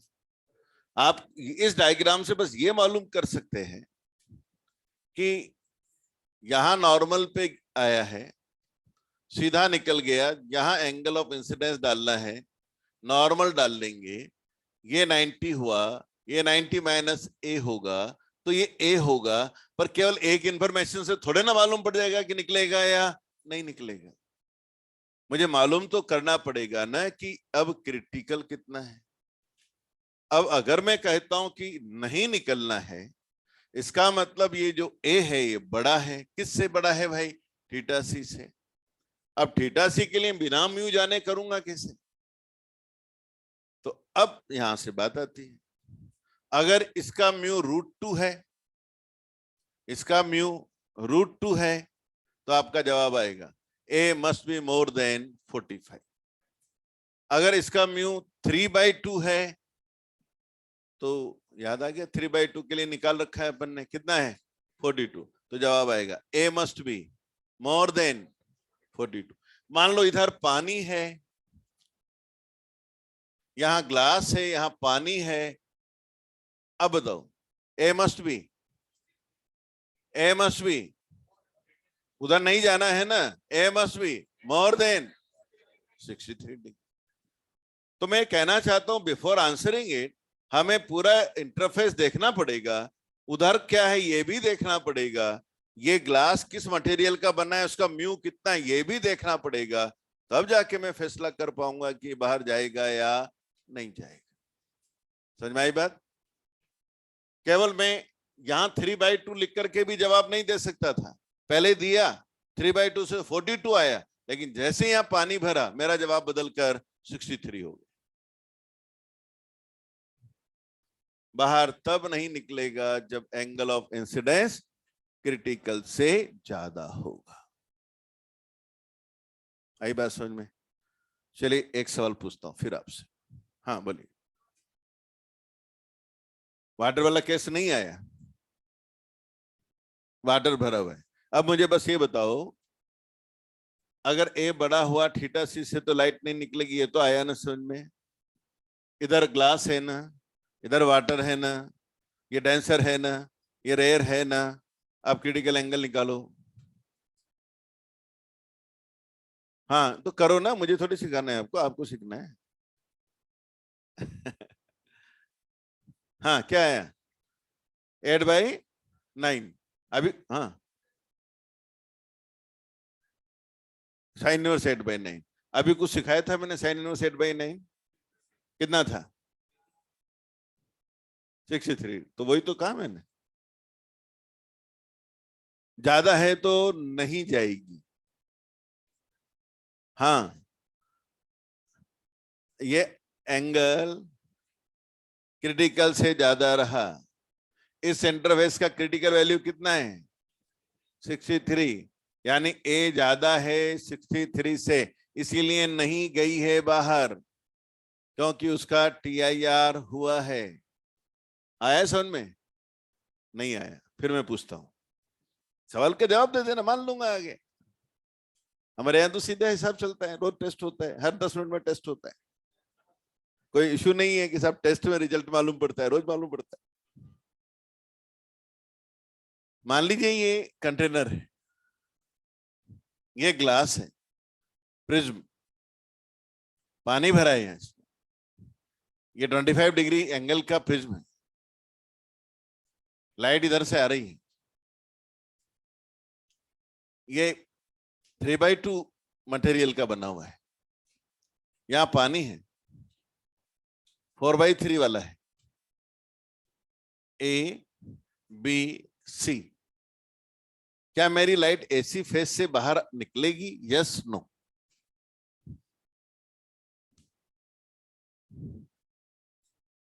क्या लाइट AC फेस से बाहर निकलकर पानी में पहुंचेगी? Yes no?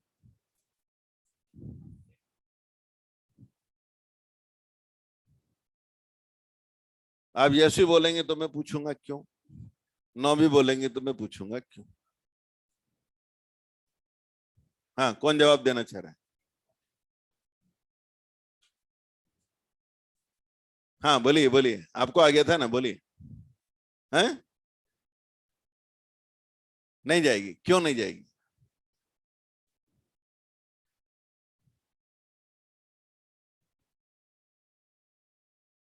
मतलब क्यों नहीं जाएगी, मुझे तो ये जवाब दो।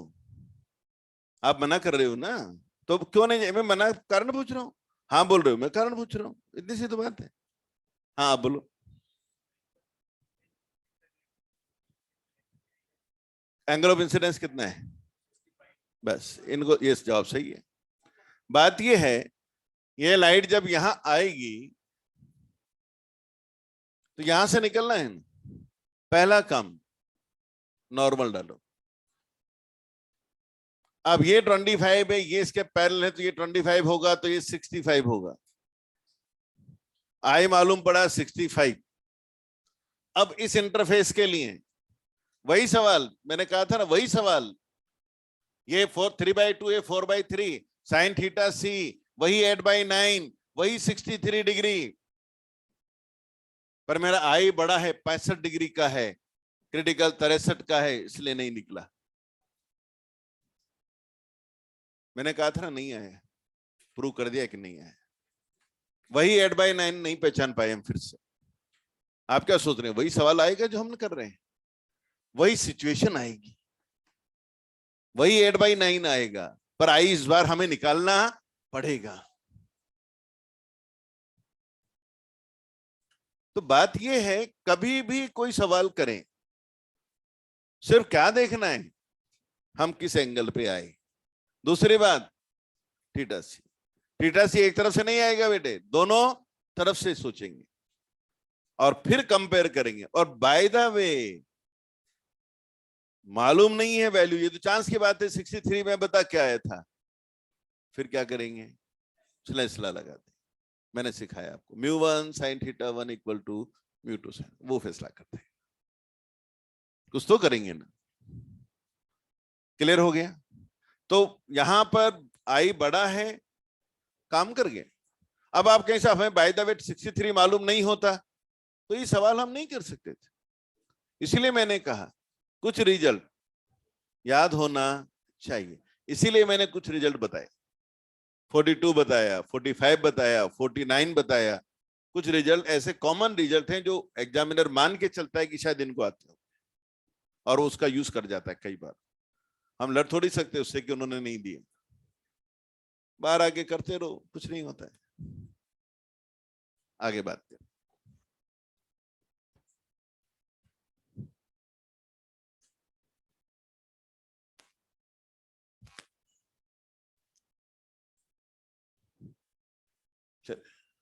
अब एक और सवाल करते हैं, एक बेसिक बात समझते हैं।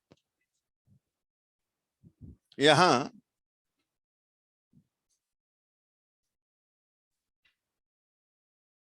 पहला मीडियम है, दूसरा मीडियम है, व्हाइट लाइट आई, वेट बातचीत नहीं, व्हाइट लाइट आई, रिफ्लेक्शन हुआ, क्या सारे कलर साथ होंगे या नहीं होंगे?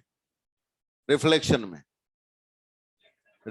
में सब साथ होंगे, क्योंकि आई इक्वल टू आर में कोई दिक्कत नहीं, तो सारे कलर यहां साथ होंगे।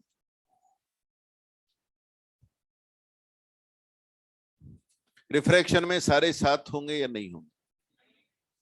क्यों नहीं होंगे? क्यों नहीं होंगे? क्योंकि अलग अलग मीडियम के लिए, गलत बोला थोड़ा मैं, अलग अलग कलर की लाइट के लिए मीडियम का रिफ्रैक्टिव इंडेक्स अलग अलग होता है। किसके लिए बेटे सबसे ज्यादा होता है? सिखाया था मैंने, वॉयलेट के लिए कॉशी रिलेशन लिखा था, a+b/λ स्क्वायर, जिसका लैम्डा कम उसके लिए म्यू ज्यादा। अब अगर मैं आपसे कहूं जो कलर यहां जाएंगे, इधर मैंने कलर बना दी, 3 कलर बना दी, इनमें से बताओ वॉयलेट कौन सा है?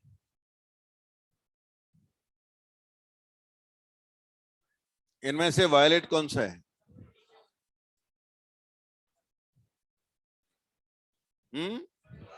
जिसके लिए म्यू ज्यादा उस पर असर ज्यादा, वो ज्यादा डेविड। बात हुई थी अपनी, बहुत पहले लेक्चर में ही कह दी बात तो मैंने, जिसके लिए म्यू ज्यादा उस पर असर ज्यादा। अब एक बात बताइए, किसके लिए क्रिटिकल एंगल ज्यादा होगा, वॉयलेट के लिए कि रेड के लिए? हाँ, रेड के लिए। सबसे कम क्रिटिकल एंगल किसके लिए होगा?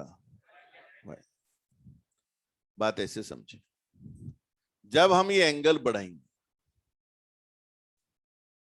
अभी ये सिचुएशन है, अब अगर मैंने ये एंगल बढ़ाया तो क्या वायलेट इधर और खिसकेगा? क्योंकि आई बढ़ता है तो आर बढ़ता है।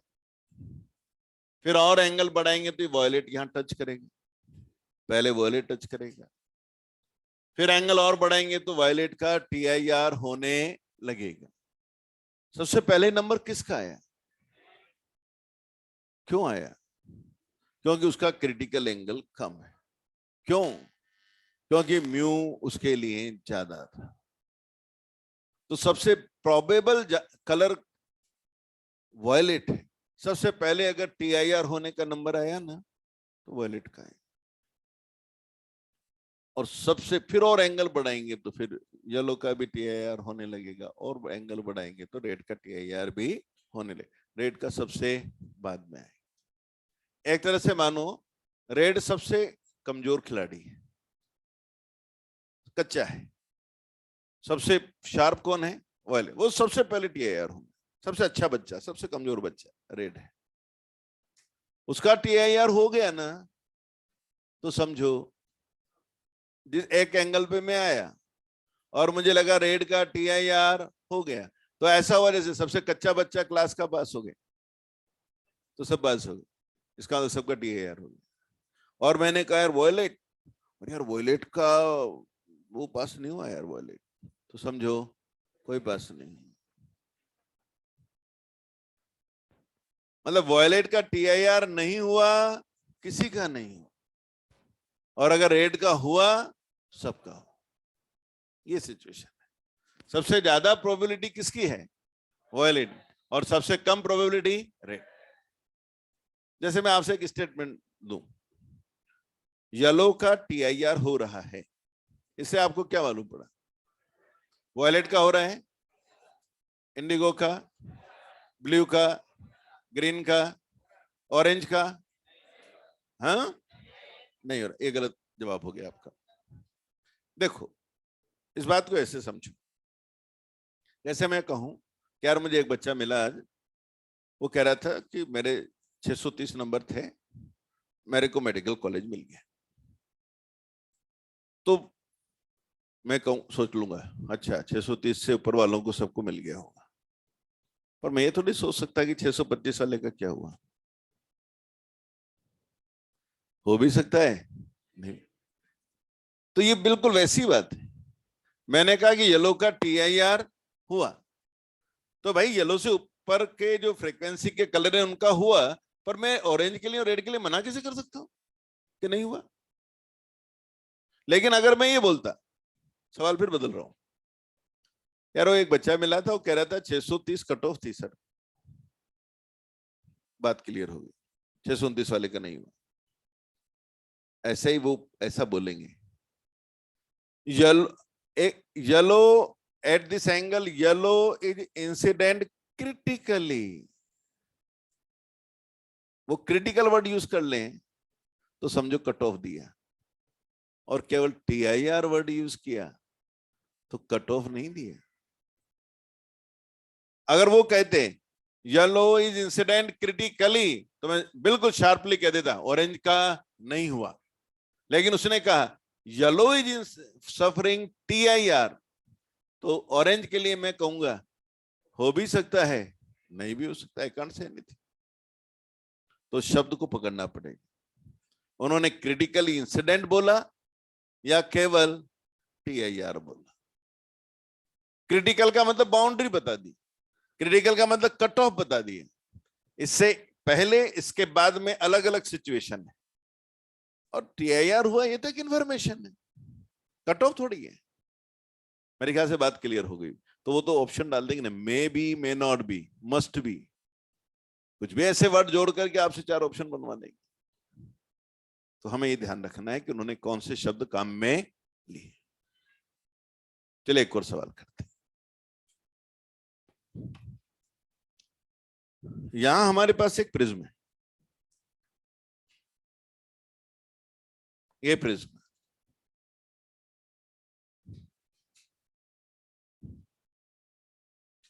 ये एंगल 45, यहां लाइट आ रही है, इसमें वॉयलेट कलर है, येलो कलर है और रेड कलर है, 3 कलर इसमें। इन अलग अलग कलर के लिए इसका प्रिज्म का रिफ्रैक्टिव इंडेक्स अलग अलग है।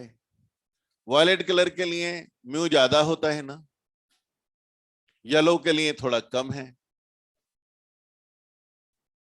रेड के लिए तो और कम है।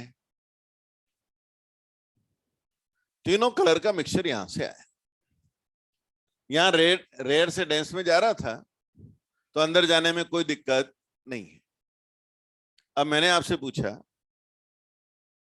यहां मुझे कौन कौन से कलर मिलेंगे, यहां मुझे कौन कौन से कलर मिलेंगे।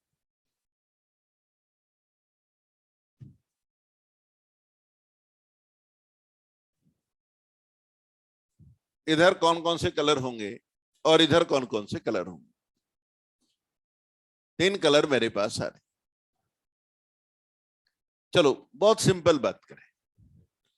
सबसे बढ़िया एक छोटा सा सवाल, इधर मत बताओ पर केवल इधर बताओ, इधर कौन कौन से कलर होंगे।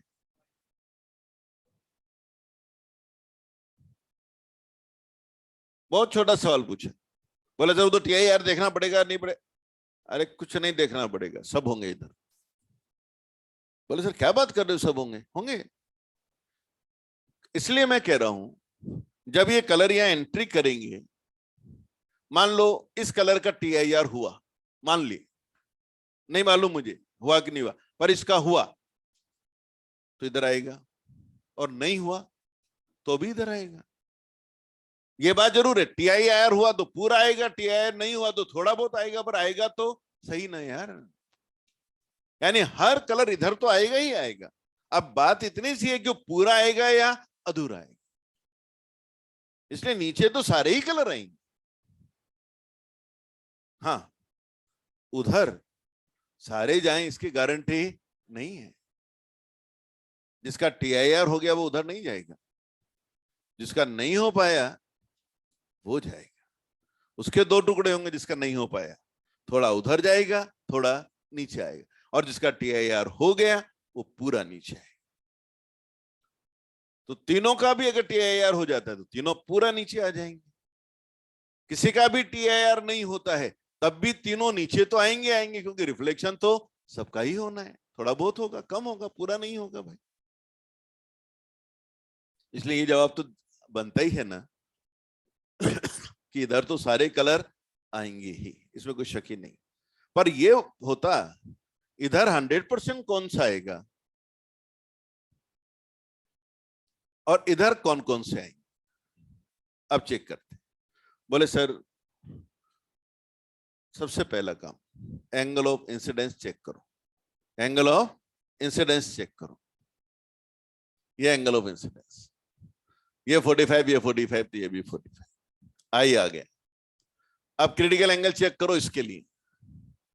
अब या तो हम ऐसा सोच लें, या अभी जैसे मैंने सिखाया था, क्या इंडेक्स है यहाँ का, चलो वॉयलेट के लिए चेक कर रहा हूं 1.42। इधर का एंगल बोलो साइन 45 कितना होता है भाई, 1/√2। √2 कितना होता है 1.414 equal to 1 into sine theta 2। बस। क्या एक से बड़ा है? हाँ है। इसका मतलब वॉयलेट इधर नहीं जाएगा, यानी वॉयलेट का TIR होगा। येलो के लिए क्या लिखोगे यहां 1.40। येलो के लिए इतना है। ये क्वांटिटी x से ज्यादा है कम है? कम है। इसका मतलब येलो का TIR नहीं होगा, तो येलो इधर आएगा। अब जब येलो का TIR नहीं हुआ तो रेड का तो वैसे भी नहीं होगा, करने की जरूरत क्या रही भाई। येलो का नहीं हुआ, अभी सीखा था ना अपन कि येलो का नहीं हुआ तो रेड तो और कच्चा खिलाड़ी है, उसका तो होने का कोई कारण ही नहीं है। तो रेड का भी, तो इसका मतलब रेड और येलो इधर मिलेंगी, रेड और येलो इधर भी मिलेंगी। 100% नहीं मिलेंगी, क्योंकि रेड और येलो के 2 टुकड़े होंगे, वॉयलेट पूरा इधर मिलेगा। अब इन दोनों में कौन रेड कौन येलो? इन दोनों में कौन रेड कौन येलो? ऊपर वाला रेड या नीचे वाला? ये रेड ये येलो। कौन ज्यादा मुड़ेगा? येलो। क्यों? येलो के लिए म्यू ज्यादा। तो ये तक पूछ लेते हैं कौन सा कलर किधर। समझ में आ रही बेटी बात? बात बहुत बड़ी नहीं की है मैंने, केवल एक रूल पे पूरी क्लास ले ली मैंने। एक टॉपिक पढ़ा है, कौन सा? TIR। इससे ज्यादा बात ही नहीं की। और वो भी बस आई देखो, क्रिटिकल एंगल देखो, स्नेसला लगाओ, वेरीफाई करो, हाँ बोलो या ना बोलो। इंपॉर्टेंट टॉपिक है, आता है एग्जाम। क्रिटिकल एंगल पे सवाल, TIR पे सवाल मिलता है, बहुत मिलता है। चलिए एक और पॉइंट पढ़ते हैं TIR से रिलेटेड।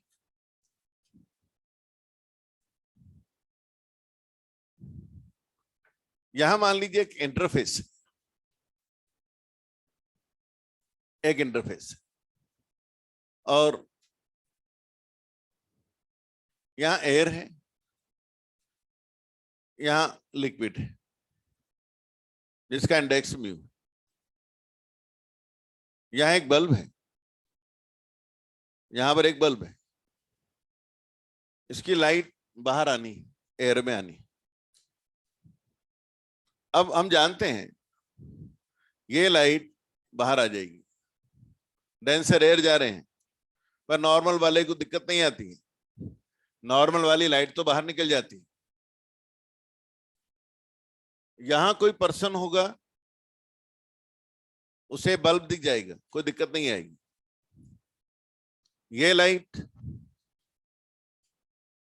यहां पहुंच जाएगी, इस पर्सन को भी बल्ब दिख जाएगा क्योंकि इसके आंख में लाइट चली गई।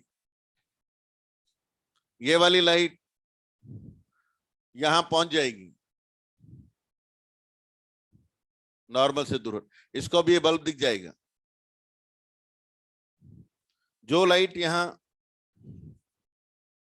थीटा सी पे आई वो ग्रेस कर जाएगी, यहां तक भी ये दिख जाएगा। पर हम जानते हैं जो लाइट इससे ज्यादा एंगल पे आएगी, ये कौन सा एंगल लिखा मैंने, थीटा सी, इसे जो ज्यादा एंगल पे आएगी वो बाहर नहीं निकल पाएगी। ये बात सही है कि लाइट बाहर नहीं निकल पा रही, पर यह बात भी सही है इधर कहीं भी खड़े हो जाओ आपको बल्ब दिखेगा। ऐसा नहीं कि आपको बल्ब नहीं दिखेगा, आपको बल्ब तो दिखेगा। तो एक बेसिक बात मैंने बताई वो ये थी यहां कि इस बल्ब की वही लाइट बाहर निकली जो इस एंगल तक गई थी, उसके बाद वाली लाइट TIR, और ये बल्ब बाहर आप कहीं से भी देखो दिखेगा। ऐसा ही इधर भी होगा।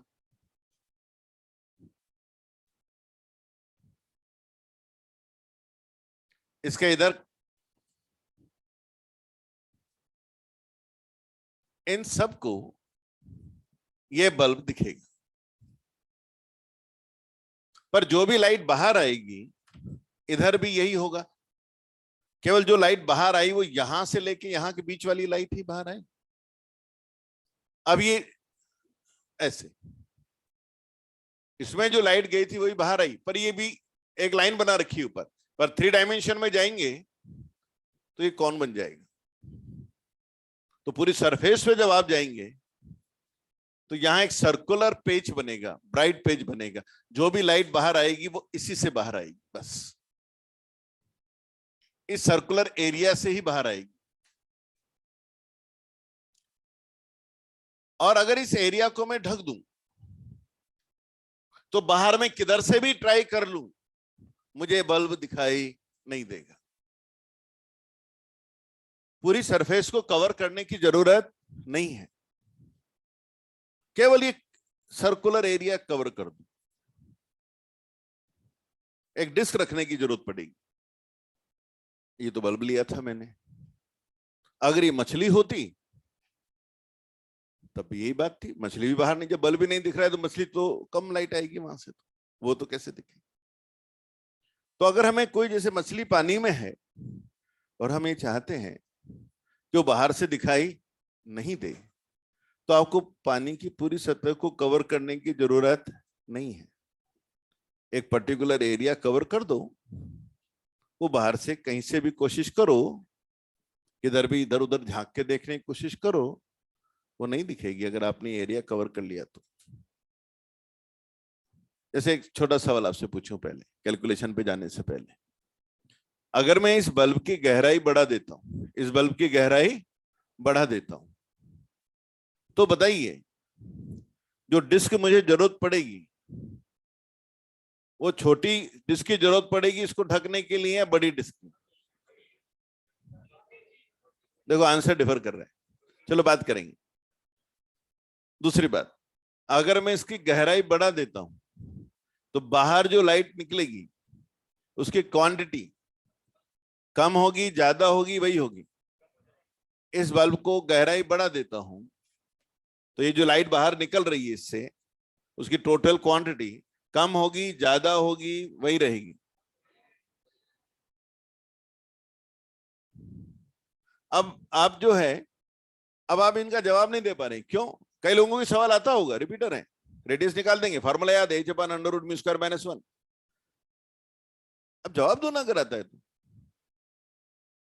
क्यों नहीं आ रहा? रटा हुआ था। अब सिंपल बात हमें समझना पड़ेगा, ये जो लाइट है, इन सवालों का जवाब दो जो थ्योरेटिकल क्वेश्चन पूछे, रेडियस अभी निकाल दूंगा मैं। ये बल्ब है और ये इस बल्ब की वही तो लाइट बाहर आ रही है ना जो इस एंगल में आ रही है। इस बल्ब की बहुत सारी लाइट रही होगी, पर जो लाइट इस कोन में आ रही है वही तो बाहर आएगी ना। अब सरफेस अगर यहां हुई तो इस एरिया से बाहर आएगी, सरफेस अगर यहां हुई यानी ज्यादा गहराई पे हुआ तो ये इतने एरिया से बाहर आएगी, सरफेस यहां हुई ये और गहराई पे हुआ तो इतने बड़े एरिया से बाहर आएगी। तो नेचुरली ये जितना गहरा होगा उतना बड़ा एरिया कवर करने की जरूरत पड़ेगी, लेकिन हर केस में वही तो एनर्जी बाहर आएगी ना जो इसमें जा रही थी। इसका मतलब amount of energy will not change. अब क्वेश्चन बना, गहराई दुगनी कर दूं तो डिस्क की एरिया कितना चाहिए? इसकी गहराई h है तो डिस्क का रेडियस कितना चाहिए? न्यूमेरिकल है, तो हम इसको यहां से कर सकते हैं। ये मान लो गहराई h है और ये रेडियस r है, तो ये ट्राइंगल से मैं कह सकता हूं r by h is tan theta c, यानी r is h tan theta c। तो अगर मैं गहराई डबल करूंगा तो रेडियस डबल चाहिए, बड़ी रेडियस चाहिए डबल गहराई करने से, और रेडियस अगर डबल की है तो एरिया 4 गुना चाहिए। तो दुगनी गहराई पे जाने से एरिया 4 गुना चाहिए। रेडियस निकालना है, tan थीटा सी चाहिएगा आपको। अब tan थीटा सी नहीं आता है, sin थीटा सी तो आता है। sin थीटा सी हम जानते हैं रेयर अपॉन डेंस, ट्राइंगल बना लो, थीटा सी लिख दो। sin थीटा होता है perpendicular upon hypotenuse, perpendicular upon hypotenuse से बेस बन जाएगा under root mu square minus 1। तो यहां tan थीटा सी आ जाएगा 1 अपॉन दिस वैल्यू, तो ये आंसर यहां से आ जाएगा। तो ये आप जो आंसर रट के बैठे हैं वो ये है, पर इससे काम होते नहीं। सवाल क्या आना है एग्जाम में वो तो दिमाग से आता है, रट के 60% नंबर आते हैं, 61 नहीं आते। पूरा दम लगा दो साल भर का 65 हो जाते हैं, हो सकता है 55 भी रह जाए, पर समझ के पढ़ा है तो 100 भी आते। ये डिफरेंस। आप बहुत ज्यादा रटने की अपर लिमिट मार्क्स की 60%, 70% अपर लिमिट, कितना ही रट लो, 100% रट लो, 70% अपर लिमिट। जब तक समझोगे नहीं ना, वो 70 से 100 वाला गैप बहुत मुश्किल है। चांस की बात है, 3-4 साल ही लगा लिए, सारे सवाल ही याद हो गए और वही आ गए, तो एक अलग बात है। बाकी तो आप सोचें कि जो हमने किया वही सवाल आएगा, ऐसा तो होता ही नहीं। तो चलिए यहां तक हमने बात की। एक और मुझे सवाल करना है, ठीक है यार, बहुत इंपॉर्टेंट है, ऑप्टिकल फाइबर का, पर आज वो टाइम हो गया, तो नेक्स्ट क्लास में मैं उसको बात करूंगा। नेक्स्ट क्लास में मैं प्रिज्म शुरू करूंगा। प्रिज्म इसको एक खत्म हो जाएगा, एक सवाल बच गया बस केवल अपना, उसको करके बाकी सारे सवाल अपने आप हो जाएंगे। प्रिज्म हम बात करेंगे, कर्व सरफेस शुरू कर देंगे, तो कल कर्व सरफेस और परसों लेंस थ्योरी तक हम आगे निकल देंगे। तो दोनों क्लास बहुत इंपॉर्टेंट है, कल और परसों की, देख लीजिएगा। Thank you. परसों की तो बहुत ही ज्यादा इंपॉर्टेंट है, शनिवार है वैसे भी, है ना, आपको एग्जाम की चिंता है तो टॉपिक खत्म हो जाएगा, क्योंकि परसों की क्लास में मैं पावर सिस्टम सिखाऊंगा लेंसेज का, जो बहुत अलग तरह से है, मस्ट है वो क्लास अटेंड करना। Thank you. टेस्ट में वो सब आएगा जो शनिवार तक पढ़ेंगे।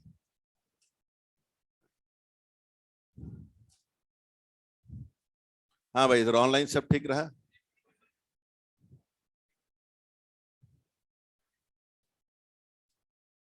ऑनलाइन सब लोग, थैंक यू।